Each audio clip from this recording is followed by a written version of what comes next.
নমস্কাৰ এটা নতুন ভিডিঅ'লৈ সকলোকে স্বাগতম জনাইছোঁ এইমছ বিএসসি নাৰ্ছিং আৰু BSc nursing post basic entrance exam 2025 ৰ নোটিছখন আজি ভিডিঅ'টোত আলোচনা কৰিম নোটিছখন aimsexam.ac.in ৱেবছাইটটোত প্ৰকাশ পাইছে ইয়াত তোমালোকে বিএসসি নাৰ্ছিং 12 পাছ কৰাৰ পিছত কৰিব পাৰিবা আৰু BSc nursing post basic 2 GNM বা এএনএম এইবোৰ পাছ কৰাৰ পিছত কৰিব পাৰিবা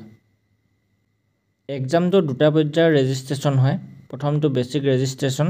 আৰু দ্বিতীয়টো হৈছে ফাইনেল ৰেজিষ্ট্ৰেচন বেসিক ৰেজিষ্ট্ৰেচনত যিসকল ভেৰিফাই হয় সেইসকল ফাইনেল ৰেজিষ্ট্ৰেচন কৰিব পাৰিবা এক্সামটোৰ বেসিক ৰেজিষ্ট্ৰেচন ষ্টাৰ্ট হৈছে 8/4/2025 ৰ পৰা 7/5/2025 লৈ আৰু ফাইনেল ৰেজিষ্ট্ৰেচন ষ্টাৰ্ট হৈছে 17/4/2025 ৰ পৰা 15/5/2025 লৈ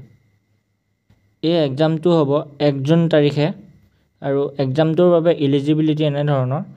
এই এক্সামটো অনলি গাৰ্লছে দিব পাৰিবা আৰু মিনিমাম এজ লিমিট 17 বছৰ আৰু জেনাৰেল ওবিসি ইডব্লিউএছ এই সকলে 12ত পিসিবি আৰু ইট 55% লাগিব আৰু এসসি এসটি পিডব্লিউডি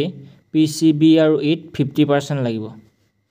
এক্সামটোৰ সিলেবাস এনে ধৰণৰ physics 30 marks chemistry 30 marks biology 30 marks আৰু জিকে 10 মাৰ্কস টোটাল 100 মাৰ্কসৰ এক্সাম হ'ব এক্সামটো 2 ঘণ্টাৰ হ'ব আৰু নেগেটিভ মাৰ্কিং থাকিব আৰু অনলাইন মোডত হ'ব এক্সামটো কম্পিউটাৰ বেসড টেষ্ট